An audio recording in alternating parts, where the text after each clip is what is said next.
The following story is true. The names have been changed at the request of the survivors. After all, this is a horror fiction podcast. PseudoPod, episode 953 for December 13th, 2024.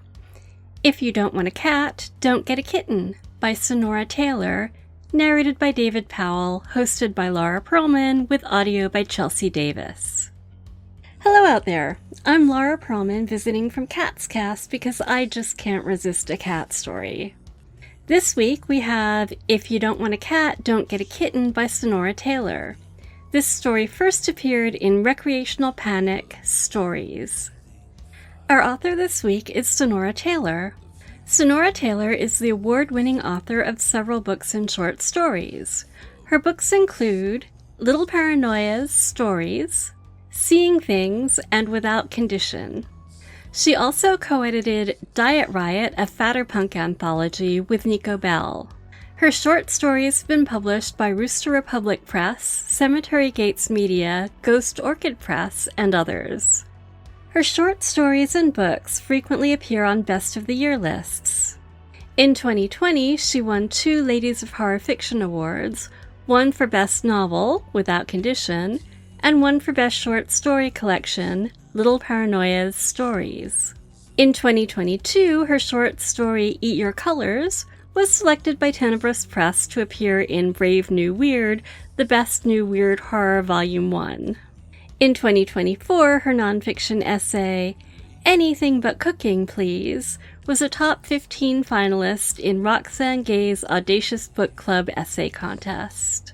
Taylor is an active member of the Horror Writers Association and serves on the board of directors of Scares That Care. Her latest short story collection, Recreational Panic, is now available from Cemetery Gates Media. Her latest novella, Errant Roots, was released on October 15, 2024 from Raw Dog Screaming Press. She lives in Arlington, Virginia with her husband and a rescue dog. Our narrator this week is David Powell. David Powell's day jobs have run the gamut from studio musician to farmhand to theater director, but the fuel he runs on is always storytelling. He seeks out the little pockets where things whimsical, dreadful, or pitch black hide. You can read his work in such places as Close to the Bone, Yellow Mama, Black Petals, Shotgun Honey, Calliope, and HWA Poetry Showcase Volume 6. And now we have a cat story for you. Over at Cat's Cast, we have requirements about how positively cats must be portrayed and how little harm may come to them. This is not a Cat's Cast story, but we promise you, it's true. If You Don't Want a Cat, Don't Get a Kitten, by Sonora Taylor. Narrated by David Powell. For Brian Keene. Some men woke to the sound of roosters. Brent knew it was a new day when he heard a steady chorus of scratches outside his window. He rolled off his lumpy mattress, the worn comforter askew over the stained and dirty fitted sheet. One sure sign that a woman didn't live there was that his bedsheets hadn't been changed in months. Brent slipped into his moccasins, pulled a coat over on his pajamas. He stepped onto the porch and clenched his teeth at the sudden rush of cold that smacked his face, rubbed his hands together. Out of the corner of his eye, he saw one small orb stick up from a hole in the porch. Another, then another, until heads and arms slinked through various cracks in the worn wooden planks, each with the same morning call. Meow. Brent sighed. It was time to feed the kittens. Brent hadn't wanted a pet, but living near the woods meant that sometimes pets came to you. Brent had been outside drinking coffee when he heard the first mew. He looked and saw one single kitten, a calico with orange eyes. It looked at him expectantly, as if the kitten had been there all along, and it was Brent who'd moved into its space. "Hey, little fella," Brent said, deciding the kitten was a boy. "Where'd you come from?" The kitten blinked over a wet, blank stare, as cats tend to do. "Is your mama here?" "Meow." Brent surveyed the porch but saw no mother cat. He had no neighbors to speak of for miles, so he didn't think the kitten or his lost parent had an owner. He walked into the yard and saw muddy paw prints walking from the woods, stooped for a closer look, and saw that the paw prints weren't brown, but a deep red.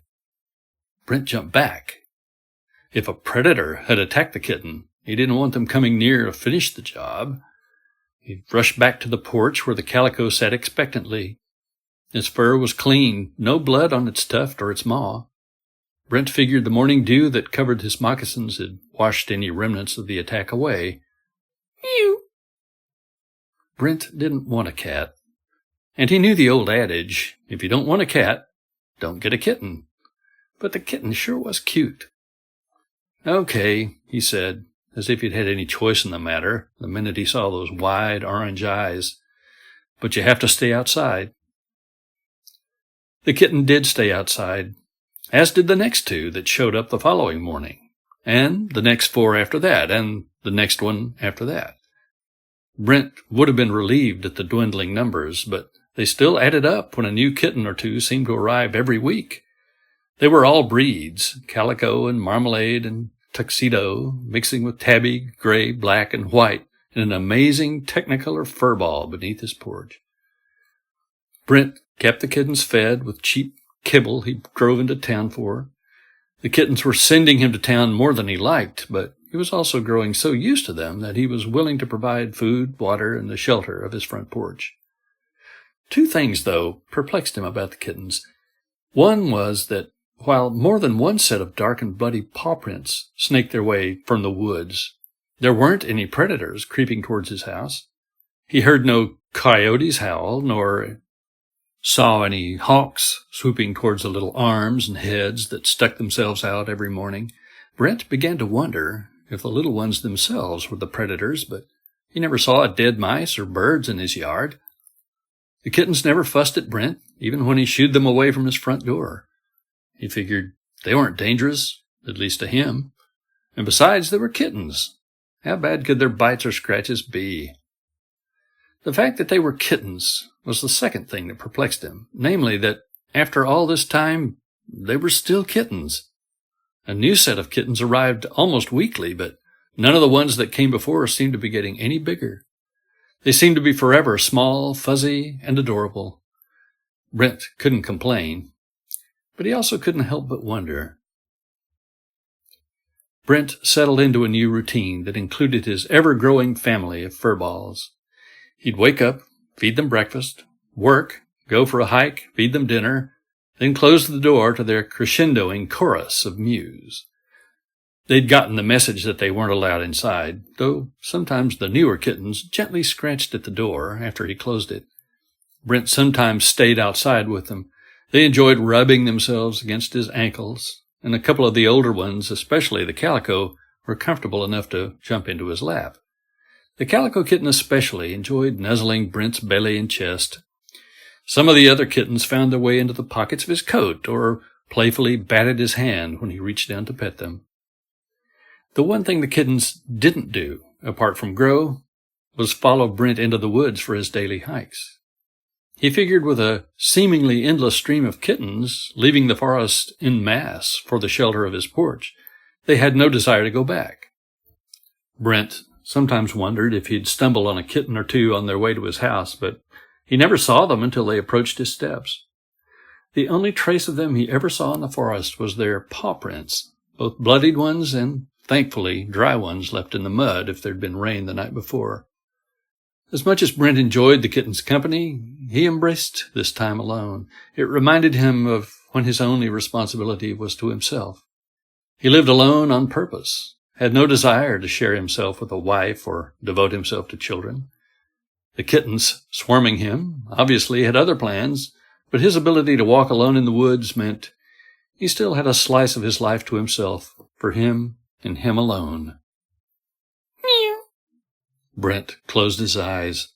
It seemed the kittens were no longer content to leave him alone in the woods. Meow. Brent's eyes popped open. That wasn't like any sound his kittens made. He looked towards the sound and saw an orange cat step gingerly onto the path in front of him. His fur was matted with flecks of mud, and a tattered collar hung from around his neck. This cat was indeed a full-fledged cat, full-grown, with a guttural call to match. "Meow," he repeated, his green eyes burning into Brent with equal parts distrust and a desire for compassion. Brent recognized that look. It was an emotion he'd felt often around others before he moved somewhere without neighbors. "Hey, big guy," Brent said, stooping as low to the ground as he could. The cat hunched back, and Brent held out his hand. The cat walked over slowly, then sniffed Brent's knuckles. He rubbed his face along Brent's paw. "Okay," the motion said. "I guess I trust you. Looks like you're lost, buddy." Brent reached for the cat's collar. Any tags that had been there were gone. Brent figured a call to the animal shelter was in order. He wondered what they'd think of all the kittens teeming under his porch. "Come on," Brent said as he stood up. He patted the back of his thigh. "I've got a bunch of friends for you waiting back home." Brent had already named the cat Ginger by the time they reached his yard. He hadn't thought to name any of the army of kittens inhabiting his front porch. Even if he did, his personal store of names would never keep up with the number of furballs arriving each week. But something about this cat begged for a name and a hint of domesticity. Maybe Ginger would be a good father figure for the kittens in a way that Brent couldn't be. Not as a clumsy human who was only good for kibble and ear scritches. He couldn't teach them to hunt or explore the woods. Maybe the kittens would actually want to leave his porch once in a while. Brent's heart ached a little at the thought. Whether he liked it or not, he was becoming a cat person. As Brent and Ginger crossed the yard, a small wave of kittens began to crest over the porch. Usually they greeted Brent with mews and dewy stares begging for attention when he returned from his walks. Before they could begin their routine, though, Ginger skidded to a halt and let out a loud hiss.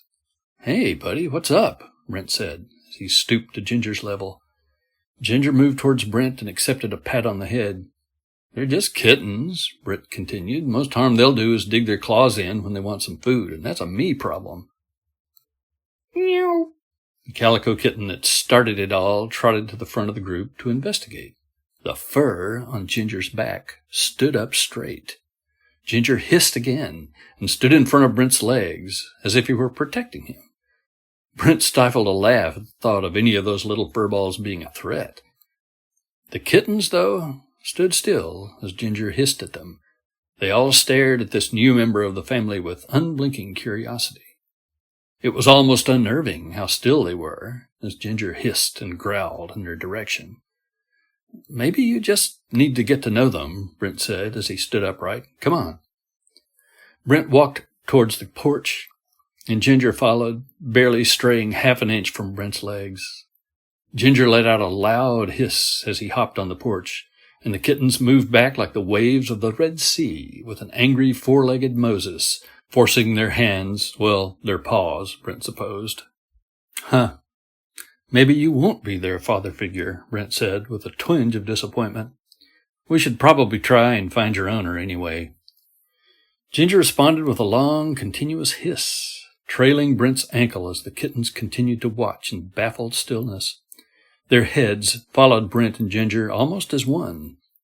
Brent would have been creeped out if those same kittens weren't regularly playing around his feet and eating biscuits on his stomach when he let them on his lap.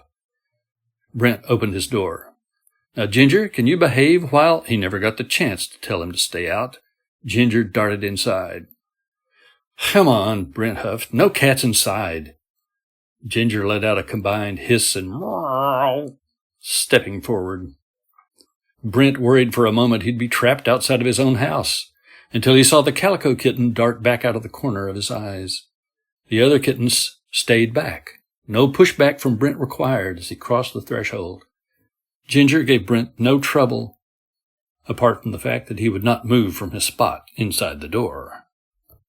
"Okay, fine," Brent sighed as he shut the door. "You probably shouldn't stay out there with them anyway. You'd kill 'em."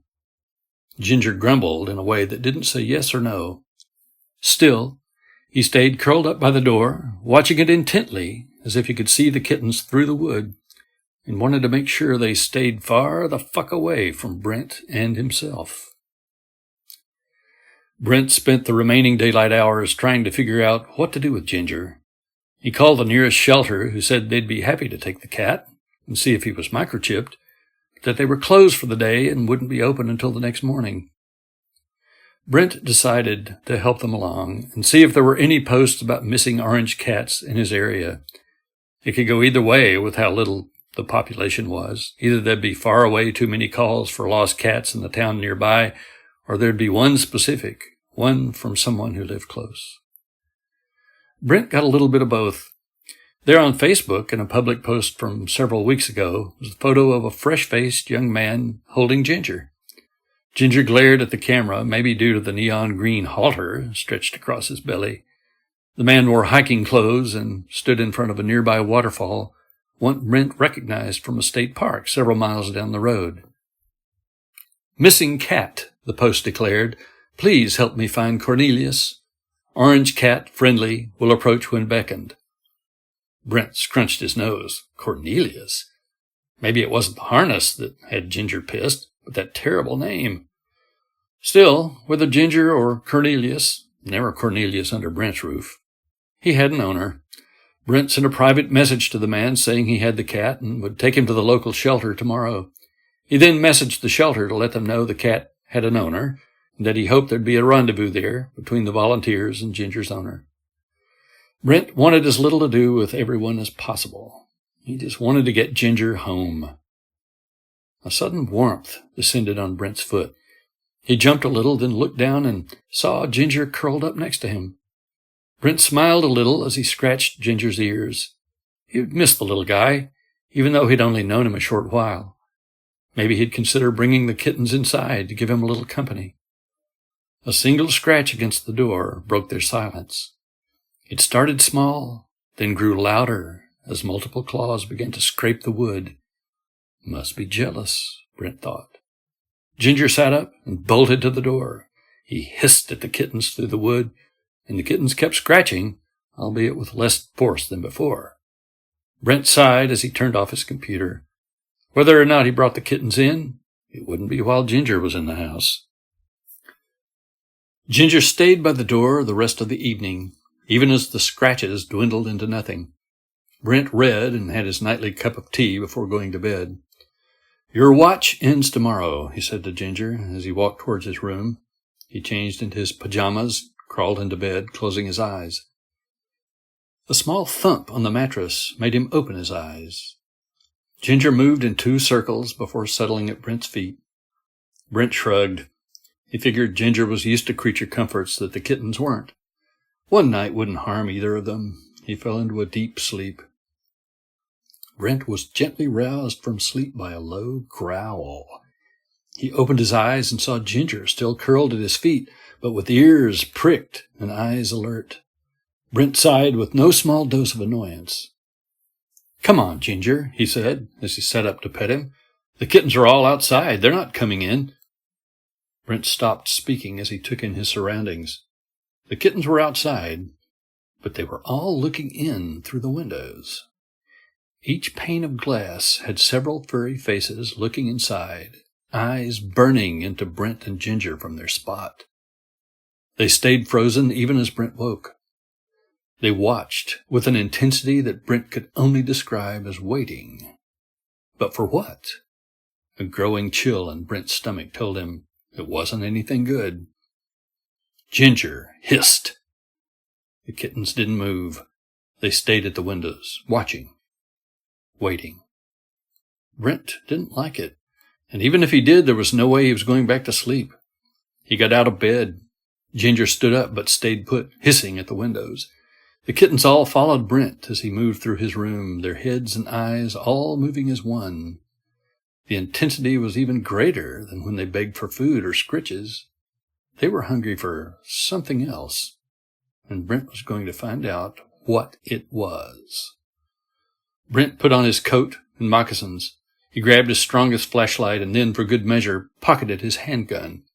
He had no idea what he'd find, or if he'd even find anything, but if he did find something, he knew that nothing he'd find in the woods at 2:30 a.m. would be good.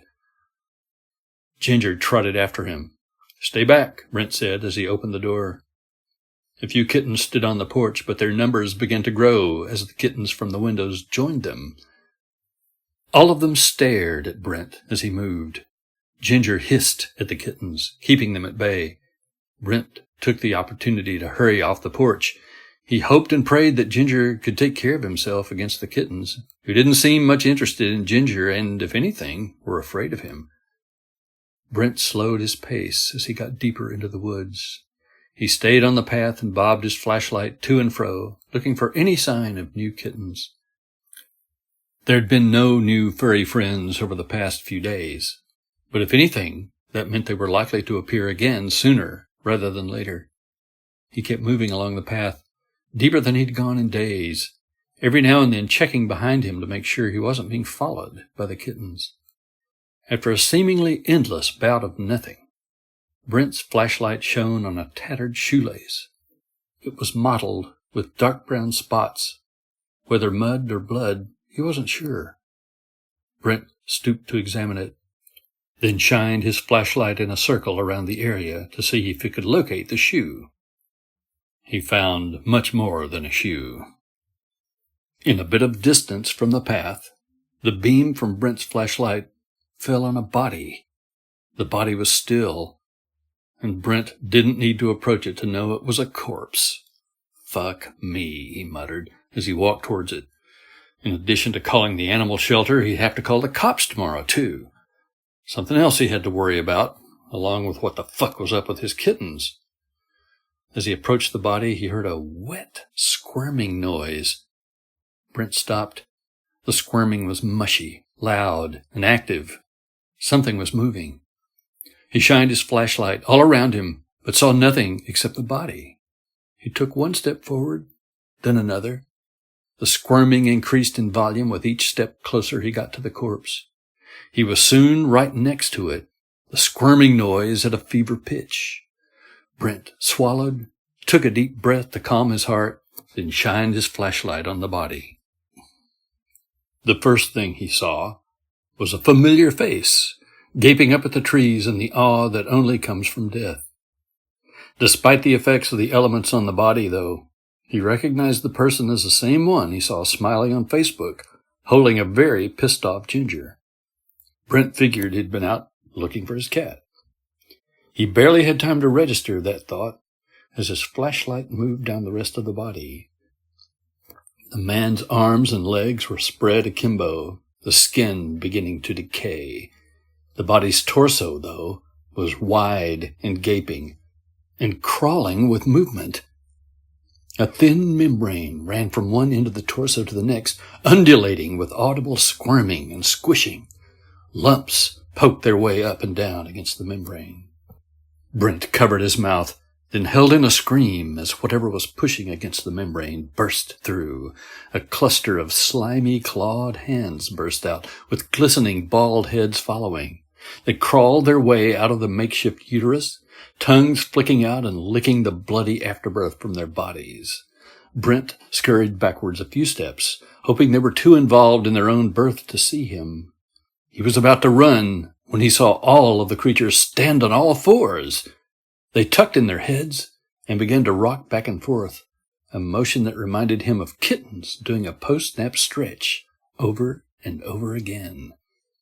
As they rocked, the similarity to his kittens became horrifyingly real. Fur began to sprout on their bald, glistening bodies. Their ears grew into points, and their hands shrank into paws. The hideous things became adorable kittens right before his eyes. They walked back to the body that birthed them, began to paw the stomach in rapid succession, a fast and deliberate version of the calico kitten kneading biscuits on Brent's stomach. Brent swallowed back bile at the thought. The kitten stopped kneading as the membrane became even more porous, then began to hack in a hideous chorus. They spat up several lumpy eggs into the torso, the next batch of creatures to incubate. Brent clenched his stomach as he stumbled backwards. Meow. Brent turned with growing terror that washed over his body. He saw the calico kitten staring at him from a clearing, a small army of kittens behind him. All locked eyes on Brent, sitting primly as if they were waiting for their morning kibble. Meow, the calico repeated. Brent tried to plan the best way to run. Forwards and backwards wasn't happening, and trees were to his left and right. Before he could move, though, the kittens on either side of the calico squeezed into the calico's side. Then they melted into his haunches, creating a hideous fusion. Meow, all three said. The process continued with each additional kitten, all of them leaning and fusing into one beast and creating a growing chorus of mews. Brent stood frozen in horror as the massive kittens grew larger and wider, multiple paws hanging from the sides and belly like a millipede. When no kittens were left, their fur, ears, and paws dissolved in reverse from the horrors Brent had seen in the corpse's belly, revealing a slimy, dripping creature with glistening teeth and sharpened talons. Also gone was its adorable mew, one that had deepened with each kitten added to its mass. It not only sounded like a throaty growl, but had changed its declaration. You. Brent stumbled back as the creature lurched forward. You. Brent tripped over the corpse and landed belly up. The creature smiled and bent towards its prey. Brent realized then that he was going to be the next mother, an ample belly where the corpse was spent. You! Meow! The creature suddenly jerked back with an unearthly scream. Brent sat up and saw Ginger hissing behind the giant. He swiped the monster's Achilles tendon, and it howled again. The creature reared back and roared in Ginger's face. Ginger hissed back, haunches raised and fur standing upright. Brent knew Ginger could only fend off the creature for so long, and in that moment remembered his own defenses. He scrambled to his feet, pulled out his gun, then shot the creature in its side. The creature bellowed out and stumbled back. Brent shot its other side and then its belly. The creature collapsed to its knees, giving Brent an easy shot to its head. Black ooze burst from the skull, and the creature slumped forward, no longer moving. Ginger trotted over to Brent and nuzzled his ankles. Brent bent down and scratched his ears. Come on, he said. Let's go home. Brent took one step forward, then stopped. Hold on, he said to Ginger. Brent walked back to the corpse, whose belly was still a gaping maw, but which glistened with eggs. He shot the eggs and blew what remained of the torso into a non-viable home for anything but maggots. Brent's mornings went back to the way they were, though now, instead of an army of kittens scratching outside of his door, he woke up to Ginger meowing right in his face. Brent would rub the sleep out of his eyes, then give Ginger his morning kibble. He'd work with Ginger sleeping at his feet, eat meals with Ginger begging by his side, and take his forest hikes with Ginger trotting along. Brent hadn't wanted a cat, but there was no way he was going to take Ginger to the shelter after all he'd done for him. Brent could handle one cat, especially one that was an actual cat, and not some ungodly creature determined to murder him, though the look Ginger gave him as Brent gave him a bath contained some hints of homicide. They say if you don't want a cat, don't get a kitten. Brent hadn't listened, and now he had a cat. But honestly, he liked the cat a whole lot more.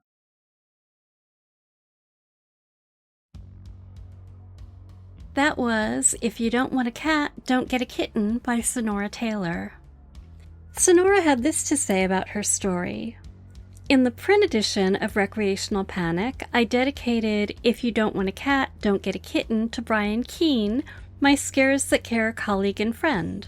His adventures with stray kittens are well documented online, namely the humanitarian work he undertakes by trapping them, getting them spayed or neutered, and then socializing them before helping his local shelter find homes for them.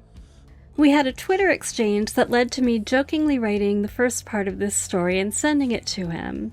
He got a kick out of it. I later expanded on that piece to create the story you're hearing today. Many thanks to PseudoPod for choosing to record it. Thank you, Sonora, for letting us run it.